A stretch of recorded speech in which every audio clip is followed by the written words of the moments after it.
Oi, alunos, tudo bem? Vamos para a segunda aula de Revolução Francesa. Para isso, vamos fazer uma breve revisão do que vimos.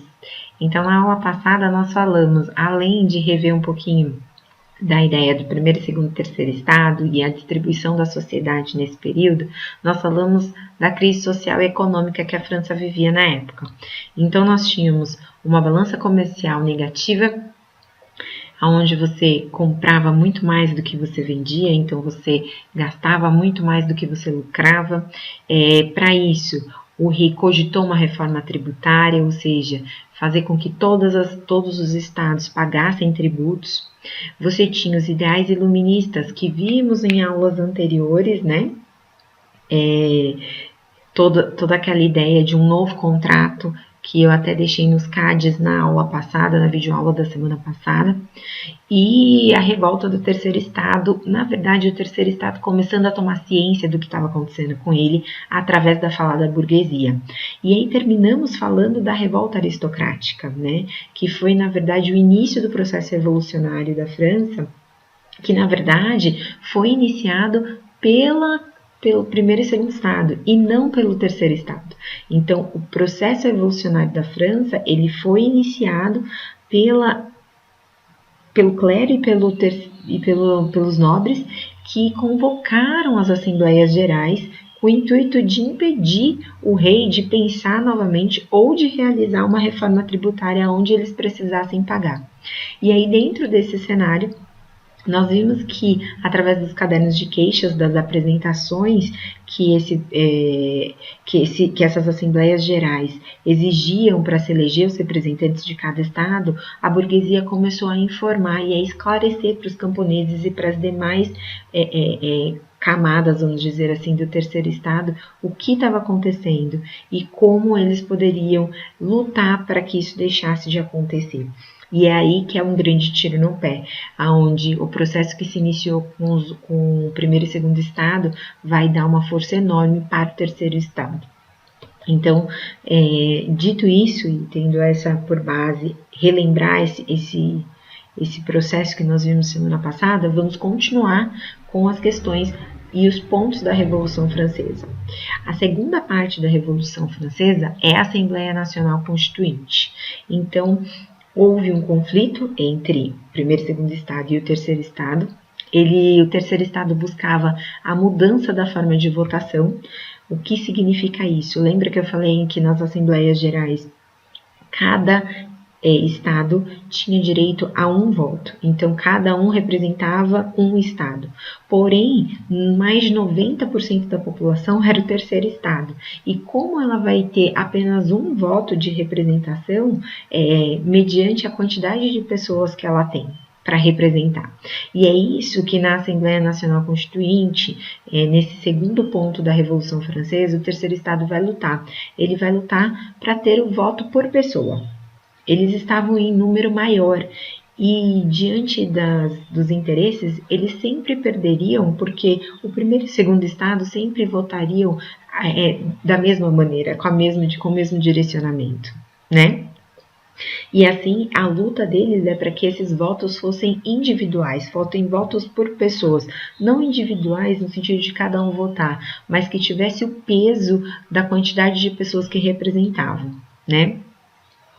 E aí, em 1789, o terceiro estado vai e elabora uma Constituição. Então, a Assembleia Nacional Constituinte, ela é formada pelo terceiro estado em 1789 para elaborar uma nova Constituição. Prestem atenção neste ponto. Ao longo do processo da Revolução Francesa, a gente vai ter a elaboração de muitas constituições. O que é uma Constituição? É o conjunto de todos os códigos, leis que vai reger um país. E em 1789, a ideia do terceiro estado é fazer uma Constituição que já comece a limitar o poder do rei e deixar um pouco mais igualitário as questões entre os estados. O que acontece? Uma vez que o rei percebe que há uma nova Constituição sendo formada, onde o poder dele vai ser limitado, ele fecha o salão. O que é fechar o salão? Essa Assembleia Constituinte, então, que é uma reunião, vamos dizer, para constituir, né, essas regras, ela acontece no salão de jogos no próprio palácio. E isso é feito lá como uma estratégia do rei, para dizer, olha, tá vendo, eu estou permitindo que vocês se reúnam, eu estou permitindo que vocês discutam isso, mas uma vez que ele vê que a burguesia, o terceiro estado, está começando a consolidar uma constituição que impede seus poderes, ele fecha o salão. Ou seja, ele acaba com essa assembleia, ele não permite mais que essa assembleia aconteça, mas a burguesia, o terceiro estado, através da burguesia, tendo a burguesia como líder, permanece lá, que é o que é conhecido como juramento do jogo da pela. Ela permanece dentro daquele salão de jogos até que o rei reconheça e permita que essa Constituição comece a acontecer. Então, ele vai permanecer ali como uma ocupação mesmo, que a gente já ouviu falar muito nesses tempos atuais, né? Como uma ocupação mesmo para ter esse reconhecimento da Constituição e até mesmo a reabertura da Assembleia. E o que acontece? O Luís XVI, ele tenta reprimir, né? Essa revolta, ele vai tentar reprimir tudo que a burguesia está fazendo ali dentro do salão de jogos, mas ele já não consegue mais. Porque se fosse o fato da burguesia permanecer no salão de jogos de forma isolada, ok, Luís XVI conseguiria facilmente deter isso, retirar eles de lá e acabou. Mas essa não é a questão. A questão é que, desde o começo, com o caderno de queixas, com toda a representatividade, com toda a informação que a burguesia trouxe para o terceiro estado, no momento em que eles permanecem dentro do salão de jogos, as ruas já estão tomadas, porque o restante do terceiro estado já é esclarecido e já ajuda aqueles que estão ocupando o salão de jogos na tentativa de derrubar o Luís XVI. E eles já estão na rua gritando pelos lemas de liberdade, igualdade e fraternidade, né?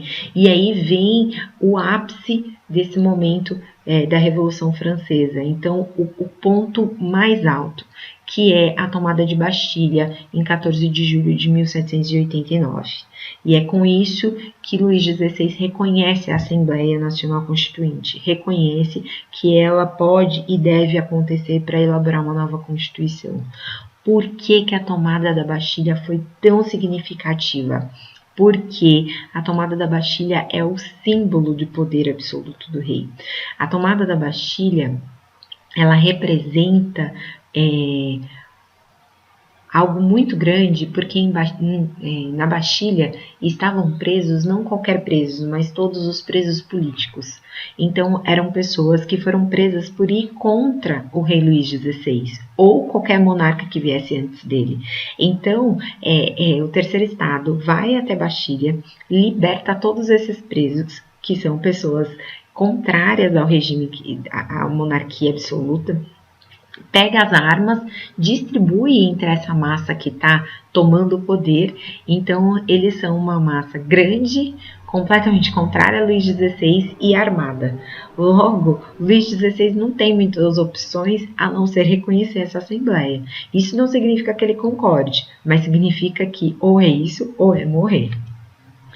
E aí começa o grande medo. O que é isso? Ações revolucionárias por toda a França, que vai começar a julgar, a punir e a retirar os bens dos nobres. Vai acabar de vez com qualquer resquício de regime feudal, ou seja, de regime de servidão que ainda prende o camponês a uma terra para produzir para um senhor, né? E por que grande medo? Grande medo por parte dos nobres, porque nesse momento a revolução ela já começa a tomar uma proporção muito grande em todo o território francês e ela começa a punir mesmo e a perseguir e a julgar esses nobres por tudo aquilo que o terceiro estado julga que eles fizeram. Então a nobreza que até então vivia no Palácio de Versalhes sem fazer nada, vivendo e comendo às custas do rei, né? Na verdade, às custas do terceiro estado, começa a se sentir bem amedrontado. E é em 26 de agosto de 1789 que essa revolução promulga a Declaração dos Direitos do Homem e do Cidadão.